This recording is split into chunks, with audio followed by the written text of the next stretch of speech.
Inamin ni Pangulong Ferdinand Bongbong Marcos Jr. na naubos na ang Quick Response Fund ng pamahalaan dahil sa mga sunod-sunod na bagyo. Magandang araw sa inyong lahat.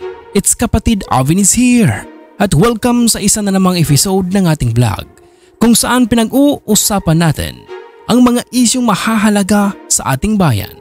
Ngayon, tututukan natin ang mga naging pahayag ni Pangulong Bongbong Marcos tungkol sa pondo ng bansa na naggamit di umano sa pagtugon sa mga bagyo. Ano nga ba ang mga dahilan nito at paano tayo maaapektuhan? Tara, samahan niyo akong pag-usapan ito. Lahat ng yan ay dito mo lang malalaman sa channel na ito.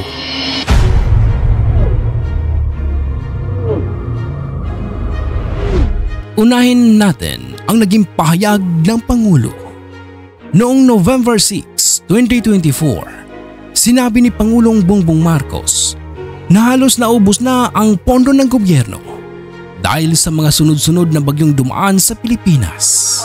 Dahil sa mga kalamidad na ito, napilitan ang pamahalaan na ilaan ang malaking bahagi ng pondo para sa mga relief operations, rehabilitation efforts at iba pang tulong na kinakailangan ng ating mga kababayan.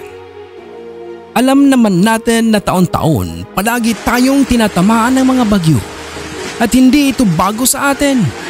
Ngunit dahil sa mga lumalalang epekto ng climate change, mas nagiging malakas at mapinsala ang mga bagyong dumaan dito sa ating bansa. Dito ngayon nahihirapan ang ating gobyerno. Oh boy! Sapagkat ang pondo na sana'y gagamitin para sa iba't ibang proyekto ay napupunta sa pagtugon sa mga kalamidad. Ngayon, kung titingnan natin ang kasalukuyang kalagayan ng Pacific Ocean, makikita natin na mayroon pa ring aktibong bagyo, ang Typhoon Mars o Yanjing. Hindi pa natatapos ang threat na dulot nito.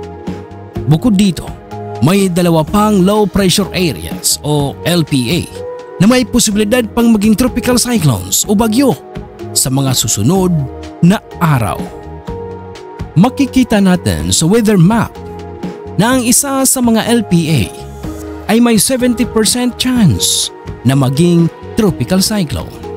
Ang isa na naman ay may 50% chance at ang pangatlo ay may 20% chance.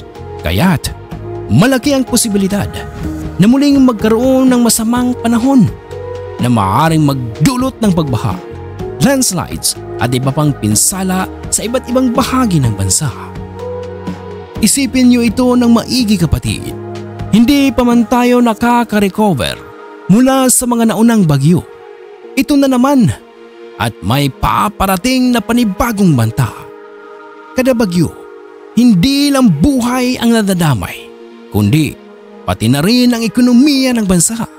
Maraming kabuhayan ang naaapektuhan, mga magsasaka, mangingisda, mga negosyante at marami pang iba. Maraming infrastruktura ang nasisira tulad ng mga kalsada, tulay at maging mga paaralan at ospital. Dahil dito, napipilitan ng gobyerno na gamitin ang pondo para sa immediate relief at rehabilitation efforts. Ibig sabihin, yung mga nakalaang budget para sa ibang proyekto tulad ng mga programang pangkaunlaran, edukasyon at kalusugan ay napipilitang bawasan o ipagpaliban. At dito na tayo nagkakaroon ng mas malaking problema dahil ang mga importanteng serbisyong ito ay naaapektuhan din. Sa sitwasyon ngayon, napakahalaga ng disaster preparedness at ang pagkakaroon ng sustainable na pondo para sa pagtugon sa mga kalamidad. Maraming bansa, lalo na yung mga prone sa mga natural disasters, ay naglalaan ng isang stable fund na dedikado para sa disaster response. Ito ang tinatawag na Calamity Fund o Disaster Resilience Funds na magagamit tuwing may mga sakuna.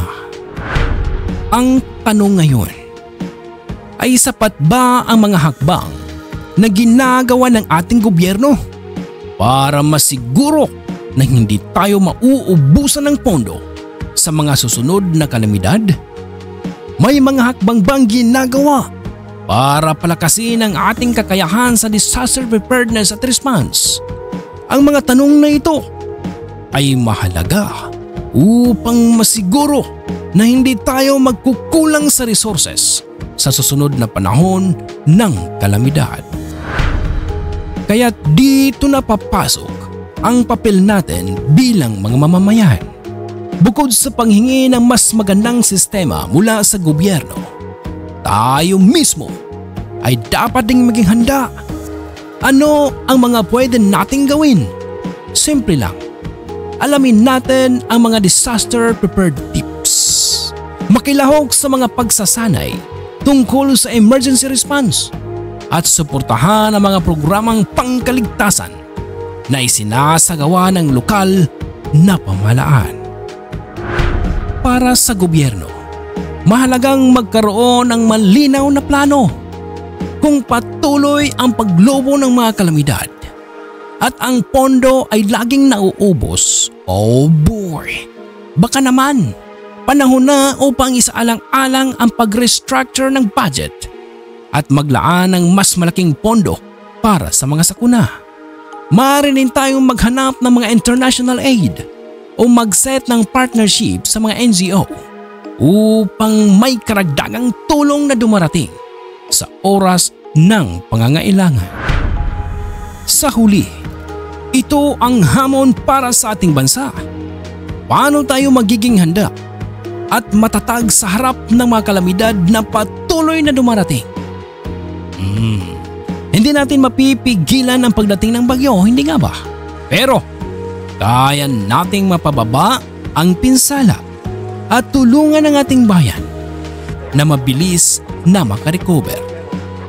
Kung kayo po ay may opinion o katanungan tungkol dito, i-comment lang po sa baba at pag-usapan natin yan. Huwag kalimutang mag-subscribe sa channel na ito para sa mga usaping mahalaga sa ating bayan. Salamat sa inyong panonood, kapatid, at sana po ay manatili tayo dito sa channel na ito. Ingat po lagi, mga kapatid. Maraming salamat. I don't want to talk about. I need to talk about what's happened here. At nakita naman ninyo kung gaano kalaki ang naging sira sa infrastructure.